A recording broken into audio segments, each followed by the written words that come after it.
ನಾನು ಮಾಡೋದು ಸರಿ, ನಾನು ಹೇಳಿದ್ದೆ ಕೇಳ್ಬೇಕು, ನಾನು ಹೇಳಿದಂಗೆ ತಪ್ಪು ಅಂತ ನಾನೇ ಕೇಳ್ಬೇಕು.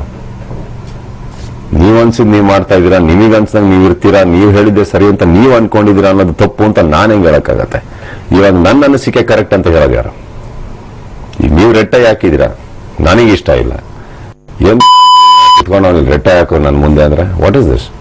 ನಿಮ್ಮ ಜೀವನ ನೀವು ಹುಟ್ಟಿದ್ರಿ ಸ್ವಾಮಿ, ನೀವ್ ಹೆಂಗಾನ ಜೀವನ ನಿಮ್ ಜೀವನ ನೀವ್ ನಡೆಸೋ ಅಧಿಕಾರ ನಿಮಗಿಲ್ಲ ಅಂದ್ಮೇಲೆ ಹುಟ್ಟಿ ಅಂತ ನೀವು ಪ್ರಯೋಜನ ನಾನು ಕೇಳ್ತಾ ಇರೋದು.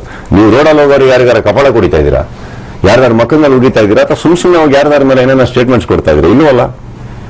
ನಾನು ಹಿಂಗ್ ಇರ್ತೀನಿ, ನಾನು ಹಿಂಗ್ ಮಾಡ್ತೀನಿ, ಅದ್ರ ತಪ್ಪೇನಿದೆ?